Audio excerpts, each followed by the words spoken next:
History often hides its monsters behind marble and myth. But in the mountain kingdom of Epirus, one woman turned the rituals of love and motherhood into instruments of rule. Her beauty inspired poets. Her cruelty erased dynasties. She ruled not with armies, but with the hunger of possession, a desire so consuming it devoured blood, family, and faith alike. What began as a widow's grief became an empire of fear. This is the forgotten chronicle of Queen Lysandra of Epirus, the woman the ancients whispered of as the devil's empress. In the spring of 348 BCE, thunder rolled through the passes of Epirus as the funeral pyres of King Neophron smoked against a bruised sky. He had been found lifeless in his bath, his veins darkened, his lips stained with poppy. Physicians spoke of heart failure. The queen accepted the verdict with measured tears. Yet even as the ashes cooled, she appeared on the palace balcony, crowned in black bronze, proclaiming that the gods themselves had chosen her to guard the bloodline of Achilles. Lysandra was 32, neither young nor forgiving. Born to a Thessalian noble house and married into Epirus to seal an alliance, she had learned quickly that tenderness endangered queens. Her husband's counsels dismissed her counsel. Her son was raised by tutors loyal to others, and her beauty was treated as ornament, not influence. Neophron's death changed that balance. By dawn after his funeral, the palace gates were sealed and every decree required her seal alone. At first she ruled with calculated mercy. Grain was distributed to the highland villages, taxes eased for shepherds returning from war. She rode among her people clad in silver armor, speaking of renewal. The court chroniclers praised her as mother of Epirus. Yet beneath this serenity, fear took root. Those who had questioned her appointment were quietly reassigned to distant garrisons. Others simply vanished along the mountain roads. Whispers began in the symposium halls that the cupbearer who served the king, his final wine had been seen entering the queen's chamber that night, and never again. No accusation dared reach her directly. Lysandra ruled through the language of silence, a glance that froze conversation, a smile that meant exile. Even the priests of Dodona, whose oracles once guided the Molossian kings, bowed lower when she entered the temple. She introduced a new emblem for the royal banners, a coiled serpent devouring its tail. To her, it symbolized unity. To others, endless consumption. Every festival now began with her invocation. As the serpent feeds upon itself, so the kingdom must feed upon loyalty. Her words sounded divine. Yet the message was clear. Disobedience would be eaten from within. In the private chambers where Neophron once ruled, Lysandra had his likeness melted down, the bronze recast into her own image. The sculptor who hesitated at her command was found days later, his hands crushed beneath the forged stones. The queen's new statue faced east, toward the rising sun, so that each dawn the light struck her eyes before any other part of the court. By the end of her first year, Epirus prospered outwardly but trembled inwardly. Grain markets reopened, soldiers received double pay, yet no one dared toast the king's memory. When bards sang of her husband's victories, she rose and left the hall in silence, a gesture more chilling than rage. Those who followed her gaze saw ambition sharper than grief. It was then that the chroniclers began using a new title in their scrolls, Basilissa Draconis, the Serpent Queen. They meant it as flattery. History would remember it as prophecy. In the second year of Lysandra's reign, Epirus glittered with order, but it was the kind of silence that followed the tightening of a noose. The queen had mastered the art of control through affection. Her son, Prince Theon, was 16, pale and intelligent, with the same sharp jaw that once belonged to his father. Lysandra called him my continuation, and she meant it in ways that unsettled even the most loyal attendants. To strengthen her dynasty, she arranged Theon's betrothal to Evadne, her own niece, a quiet girl from Thessaly, raised among philosophers and maidens of the temple. The court celebrated the engagement as divine union, The blood of Achilles joined to itself. Yet those who watched the ceremony noticed the queen's hand resting too long on her son's shoulder, her gaze fixed not on the couple but on him alone. When Evadne blushed, Lysandra's smile froze. The queen's counselor, an aged Macedonian named Purest, dared to suggest the prince should soon rule beside his mother. Lysandra's response was gentle yet lethal. She placed a hand on his cheek and said, "A tree still watered by its roots does not yet stand alone." The next morning, Pyrrhus was sent to command a distant garrison near the Illyrian frontier, a post from which no letters ever returned. In the palace, Theon's education became an extension of Lysandra's will. She dismissed his tutors, declaring that philosophy breeds disobedience. Instead, she took to instructing him herself in governance, in negotiation, and in the art of persuasion. He spent nights by her side reviewing decrees, learning that compassion was weakness and mercy a word invented by the conquered. As months passed, Theon's laughter disappeared. Servants observed how he flinched when the queen entered the room, yet obeyed her every command. When he began to favor the company of Evadne, Lysandra's temper soured. The young girl's kindness, her gentle rebuke of cruelty, threatened to undo what the queen had built. One evening during the spring festival, the three dined alone in the upper hall. Wine flowed. The torches hissed in the salt wind. Evadne spoke timidly of her wish to visit the temples of Dodona to offer prayers for peace. Lysandra listened, then replied with a smile that never reached her eyes, "Peace is for those who fear war." She raised her cup, her voice soft as the sea, "And those who love must never fear their queen." From that night forward, Evadne's every movement was shadowed by guards. Theon protested once, only once, and found his favorite horse poisoned by morning. The message was clear. His world began and ended with her. Rumors spread through the palace corridors that Lysandra no longer sought lovers, that she had turned her desire inward, feeding it upon her son's resemblance to the dead king.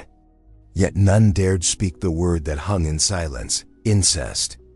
Historians later wrote that her court existed in two worlds, the one ruled by law and the one ruled by the queen's eyes. In the second, there was no resistance, no boundary too sacred to cross. By midsummer, the betrothal still unconsummated, Evadne fell ill. The physicians claimed it was the air of the mountains. Others whispered that fear itself had sickened her.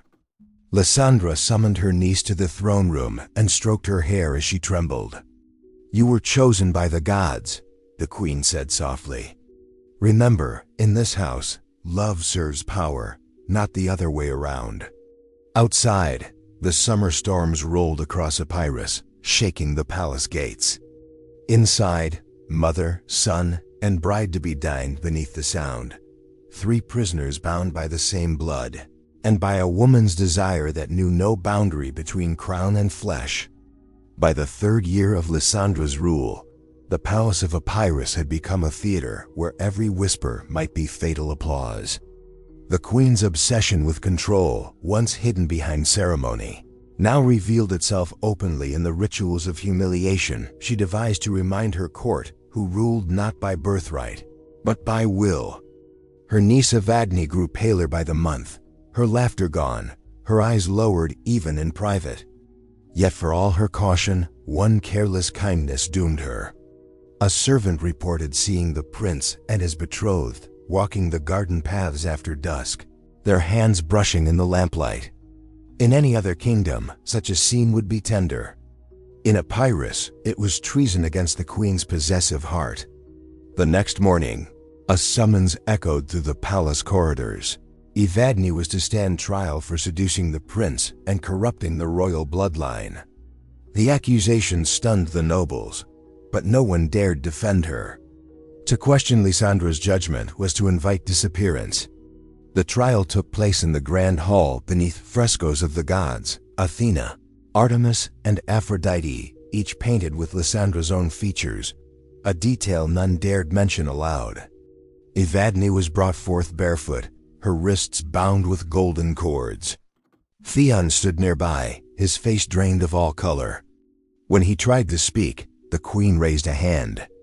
"The gods," she declared, "gave women beauty not for rebellion, but reflection. This one," she gestured to Evadne, "used hers to tempt what is sacred. She wished to draw the heir's gaze away from the duty of his motherland. For such sin, there must be confession." Evadne knelt, trembling, denying the charge. Her voice cracked but did not break. "I love him," she said. "Not as the queen fears, but as the gods allow." The hall froze. Theon looked at his mother, begging silently for mercy. Lysandra's expression did not change. She rose slowly from her throne and descended the steps, her gown whispering like a blade through silk. Standing over the girl, she spoke softly enough that only those nearest could hear. "Love is permission," she said, "and you were never permitted."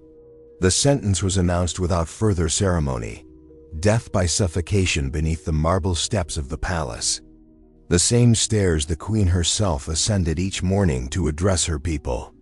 As torches flickered and incense burned, the punishment was carried out. The nobles were made to attend. Theon, held by guards at his mother's command, turned away as the girl's breath slowed beneath the weight of the stones. When it was done, the queen ordered the steps scrubbed with wine and perfumed oil. That night, a feast was held as if to erase the horror. Musicians played, servants poured wine, and Theon sat beside his mother at the high table. She leaned close, her voice low and unshaken. "You will dine where loyalty was tested," she told him. "Remember how quickly love can betray a throne." He said nothing. The hall around them glittered with obedience, but in Theon's eyes something began to fracture. Chroniclers later described it as the moment when the prince's soul withdrew from his mother's shadow. Outside, the moonlight glimmered on the marble steps, now clean and silent. Beneath them lay the final breath of a girl who had loved too gently in a court that worshipped only power. Within the palace walls, a darker silence took root, the silence of a son who could no longer tell if the woman beside him was mother, queen, or executioner. The winter after Evadne's death brought with it a silence that hung heavier than grief.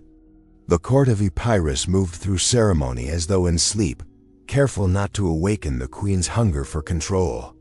But Lysandra had grown restless. A single act of punishment no longer satisfied her.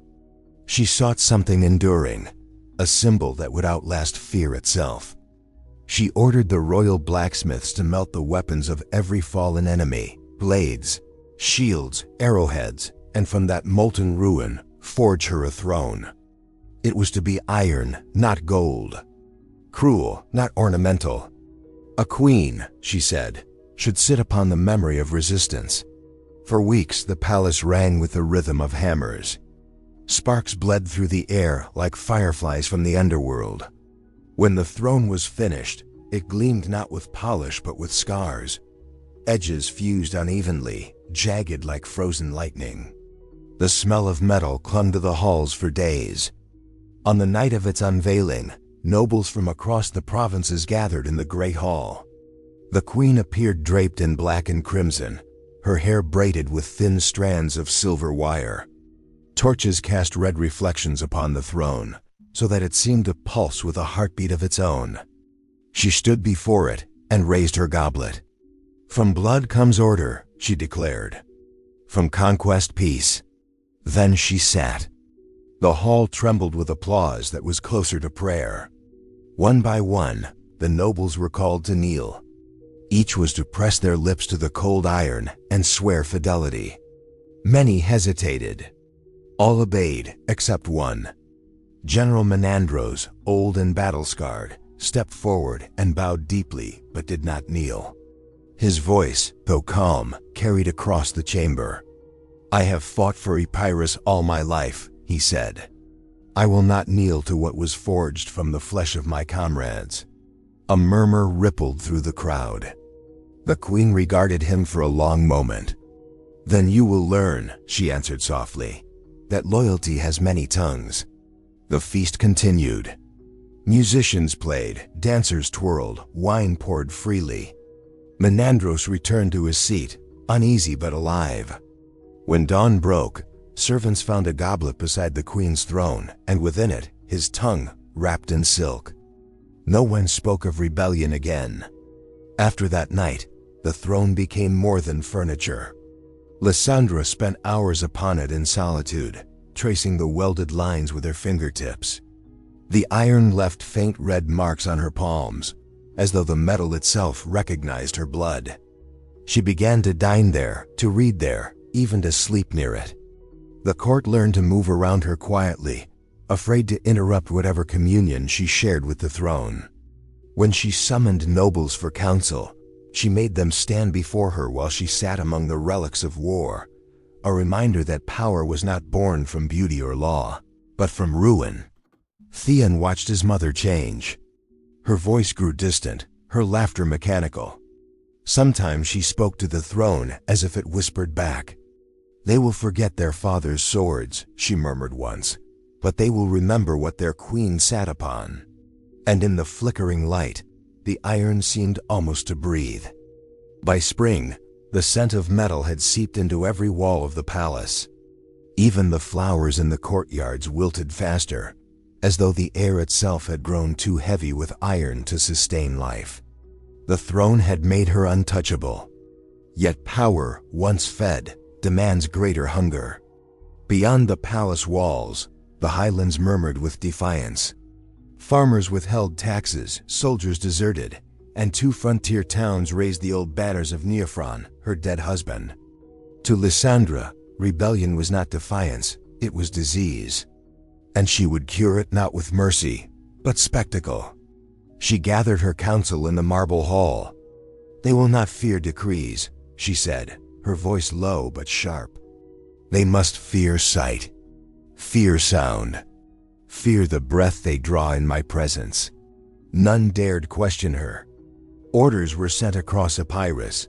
Every household suspected of harboring disloyalty was to surrender its women to the capital, mothers, daughters, and wives. The men were left to bury their silence. Weeks later, a procession of chained women arrived through the northern gate. The sound of iron links scraping the cobblestones echoed like distant thunder. They were made to stand in the public square, beneath the gaze of the new iron throne that had been carried outside for the occasion. Lysandra appeared at sunrise. Draped in white linen and a breastplate of silver, she looked more priestess than queen. "Let them see," she said to her attendants, "that rebellion births devotion." She ordered a circle built, a ring of iron stakes around the women. From each stake, a chain extended to their wrists. They could move, but never far enough to reach one another. Then, as drums began to beat, the herald proclaimed the queen's decree. "By command of Lysandra, mother of Epirus, these women shall sing praise for every drop of blood spilled against her reign. Their voices will remind all who listen that beauty and obedience are one." And so began the chant. It was not a hymn of faith, but of survival. Voices trembled, broke, and rejoined in strange harmony. As the sun climbed higher, the queen sat upon her iron throne, expressionless. The chains gleamed like rivers of fire around her. Days turned to weeks. The spectacle became a ritual. Travelers came from distant provinces to witness the chorus of chains. Some wept, others bowed, but all understood the message. Rebellion in Epirus was no longer punished in private. It was displayed. At night, the queen would walk among them in silence, the scent of incense masking the stench of rust and sweat. She would stop beside each woman, lift her chin with a gloved finger, and whisper, "Your suffering keeps my crown clean." Then she would move on. Theon could no longer bear it. He pleaded with his mother to end the punishment. "You are turning our home into a graveyard," he said. "The people obey, but they no longer live." She looked at him as though seeing a stranger. "Life," she answered, "is a privilege I decide." But beneath her composure, cracks had begun to form. The sleepless nights, the whispers of ghosts in the courtyard, the faint ringing of chains that haunted even her dreams, they were all signs of something shifting within her. One morning, a storm broke over the city. Lightning struck the central tower, shattering a statue of the old gods. The queen took it as a sign, not of warning, but of recognition. "Even Zeus bows to order," she said. By sunset, several women lay dead from exhaustion. The survivors were released, their wrists scarred with the mark of the queen's justice. They left the city barefoot, carrying nothing but silence. From that day on, the people of Epirus no longer called her Lysandra of the Iron Throne. They called her something darker, whispered only in shadows, the Mother of Chains. By the 5th year of her reign, the capital of Epirus no longer dreamed. Fear had replaced faith. Silence had replaced speech. Yet in that silence, a voice dared to rise, calm, intelligent, and fatally curious. His name was Diodorus of Thespia, a philosopher known for his debates on virtue and tyranny. He had studied under Athenian masters and returned to Epirus only to find his homeland transformed into a shrine of dread. One evening, in the colonnade of the Agora, he spoke to a crowd. "A ruler who governs by desire is no ruler of men, but of shadows. Fear builds obedience, not order. And when love becomes command, it becomes decay." The words spread quickly. Whispers carried them from taverns to temples until they reached the palace gates. The queen was informed by her attendants, who trembled even as they spoke. Lysandra did not rage. She smiled. "Bring him to me," she said. "Let us see if wisdom can stand before truth." The summons was delivered by nightfall. Diodorus arrived unshackled, refusing to kneel. His calm presence unnerved even the guards. The throne room flickered with lamplight, the iron seat looming like a dark monument behind her. Lysandra greeted him not as a criminal, but as a guest. "You speak of decay," she began softly. "Do you see it in my rule?" "I see it in your eyes, my queen," he answered. "And soon all will." The court gasped, but Lysandra only tilted her head, studying him as one might study a strange, beautiful insect. "Then let us test your vision," she said. For 3 nights the philosopher remained in the palace, summoned each evening for private discourse. Servants overheard fragments of their exchanges, arguments on love and control, life and meaning, power and truth. Some said she listened intently, others whispered that she was falling under his influence. On the 4th night, no one saw Diodorus leave. At dawn, a procession of guards carried him through the courtyard. His face was calm, but his eyes were covered with linen, stained faintly red. The herald announced to the assembled court, "By command of Queen Lysandra, Diodorus of Thespia has been spared his life, but not his sight. For he saw what was not his to see." The queen emerged moments later, her voice carrying through the square. "A man who sees truth must not live to describe it," she declared. "Let his blindness be a lesson. Wisdom without obedience breeds ruin." No one dared to speak. The philosopher knelt briefly before her, then rose, guided only by the hands of his followers. Some wept as they led him away. Others fled the city that same day, spreading tales of the queen's judgment like wildfire through the mountains. That night, Lysandra sat before a mirror in her chamber, the iron crown resting beside her. "He looked into me," she whispered, "and still I remain." For the first time in years, she dismissed her attendants and sat alone. The silence that followed was heavier than applause.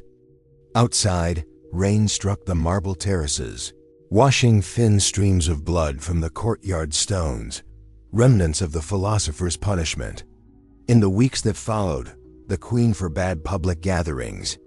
Schools and symposiums were shuttered. The sound of debate, once the pride of Epirus, vanished. Thought itself had become treason. But even as her laws grew harsher, her reflection began to trouble her.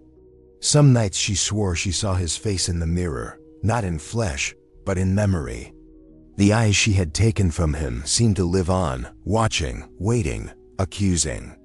And though she ruled by fear, Lysandra had, for the first time, begun to fear herself. Years passed, and the Queen of Epirus began to age like marble, beautiful still, but cold, veined, and brittle beneath her crown. The terror she had sown had made her untouchable, but isolation had carved deeper wounds.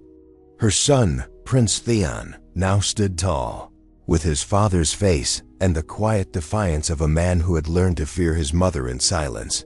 The Queen saw in him not merely her heir, but her legacy, her possession, her mirror. Yet the court pressed for marriage, for continuity, for alliance. Lysandra resisted until politics forced her hand. To bind Epirus to the rival region of Thessaly, she arranged for Theon to wed Callista, the daughter of a powerful nobleman. Callista was 19, graceful, educated, and brave enough to look Lysandra in the eye. The queen found that intolerable. Beauty untempered by obedience is an offense, she once murmured to her attendants. Still, the wedding was set. The day of the ceremony drew nobles from across Greece. Gold draped the palace, and the scent of myrrh filled the air. Theon appeared beside his mother at the altar, his expression distant, his hands trembling. Lysandra watched him with silent calculation, as if measuring the moment when the world might steal him away. When Callista entered, the hall fell still. She moved with quiet dignity, her gown trailing like smoke. For a brief instant, Theon's eyes softened, a flicker of hope that the long night of his youth might finally end. Lysandra saw it and felt the first sting of loss. The vows were spoken. The banquet followed, lavish and tense. Musicians played, servants poured wine, and Lysandra raised her goblet, toasting the union she secretly despised. She smiled at the bride, her voice smooth as silk. "To love," she said, "and the wisdom to survive it." But before the final song, a sudden silence swept the hall. Callista's hand trembled around her cup. Her lips parted, eyes wide with confusion, then horror. A gasp, a convulsion, and she collapsed onto the marble floor. The music ceased. The goblet rolled from her fingers, leaving a crimson trail of wine or blood. No one could tell. Theon rushed forward, shouting her name. Servants swarmed, physicians panicked, but it was useless. Within minutes, the bride was dead. The queen knelt beside her son, placing a hand on his shoulder. Her tears fell easily, practiced, perfect. "The gods are cruel," she whispered, though her gaze was fixed not on the dead girl, but on her trembling son. The court whispered that the wine had been poisoned, but none dared speak aloud the question that haunted them all. Who had filled the cup? For days the palace was draped in mourning. Yet behind closed doors, Lysandra ordered the bride's chambers burned, her belongings thrown into the sea. "Let no ghost linger," she commanded. In her solitude, she stood before her mirror and said softly, "He is mine again." Theon did not speak for weeks. When he finally returned to the council chamber, his voice was hollow. "A curse walks these halls," he said, "and it wears my mother's face." The people began to whisper a new name for their queen, the Empress of Eros and Ashes, a woman who destroyed whatever she loved and ruled a kingdom built upon the graves of her own desires. And as night fell upon Epirus, Lysandra watched from her balcony, the scent of burnt silk still heavy in the air, smiling faintly, knowing that even in death, her shadow had triumphed over love. The death of Callista marked a turning of the tide, not for the kingdom, but for the heart of the prince. For years, Theon had endured his mother's shadow, obeying her out of fear and habit. But the death of his bride was a wound too deep for silence. He began to walk the corridors of the palace as if in mourning for his own soul. Servants learned to step aside, avoiding his eyes, for they no longer reflected grief, only resolve. Lysandra sensed the change long before it reached her ears. She watched him from a distance during the morning councils. He no longer deferred to her word, no longer bowed before her throne. The son she had shaped from devotion and dread was slipping from her grasp, and with every inch she pulled away, her composure cracked. At first, she tried to win him back, gifts, praise, and the illusion of tenderness. "You are all I have left," she told him. "The world would tear us apart if I let it." But her voice, once hypnotic, had lost its power. Theon answered only, "Then let the world come." Whispers of rebellion began in the barracks, captains murmuring of change, soldiers remembering the old king. Theon listened, not as a prince, but as a man finally willing to betray blood for freedom. By night, he met in secret with a handful of loyal guards. The plan was simple: seize the gates, capture the throne room, and end his mother's reign before dawn. Yet Lysandra was never blind. The air itself seemed to inform her of deceit.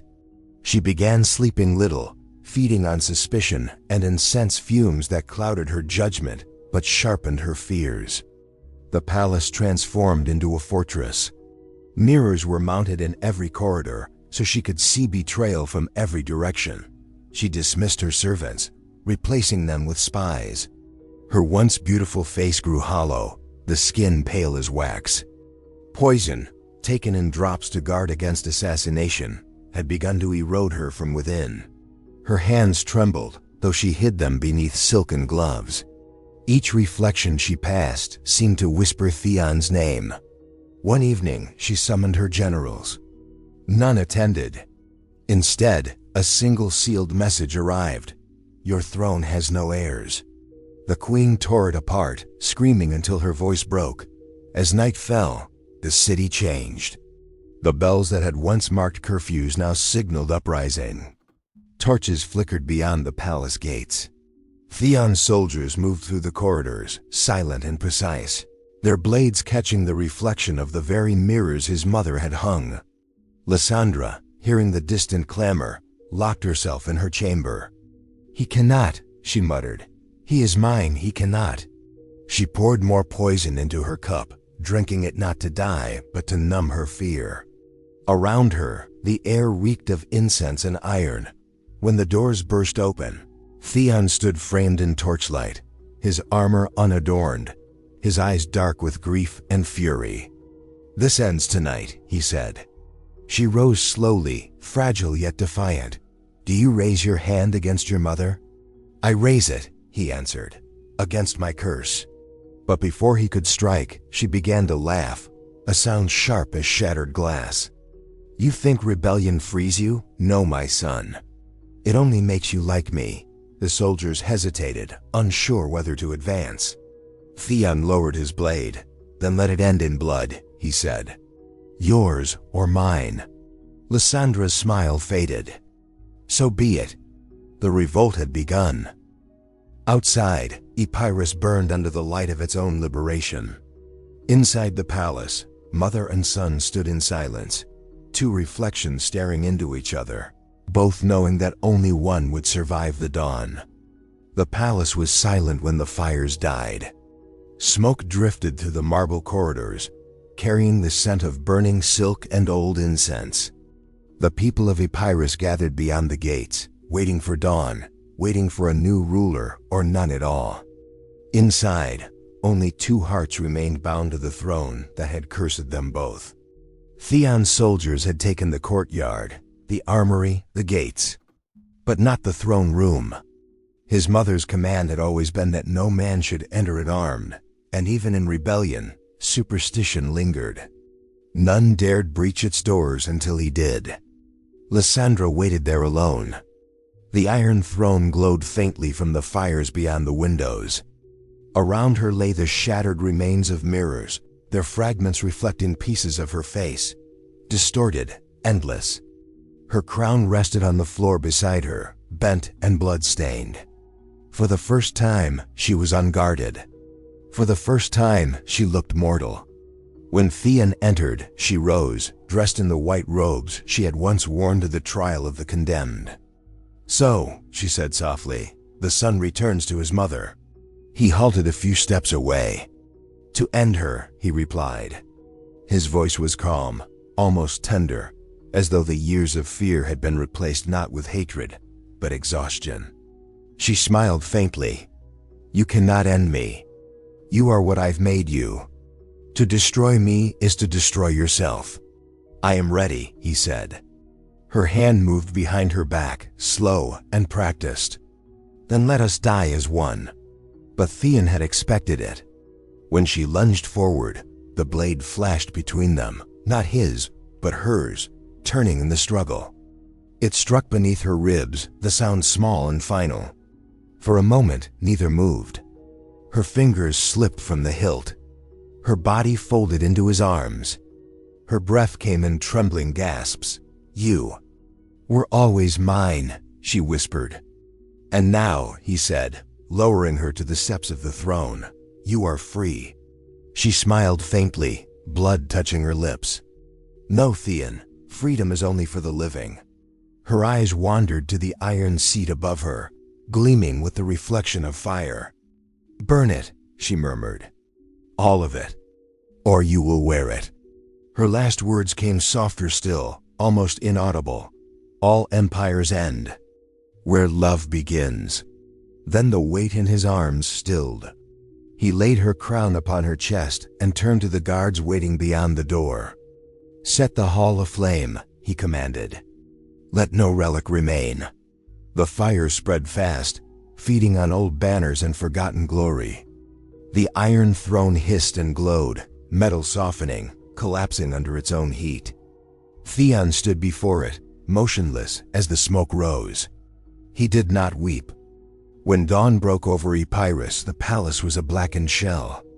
The people gathered to see their prince emerge through the ashes, his face pale, his hands scarred with soot. Behind him, the seat of his mother's power was nothing but molten ruin.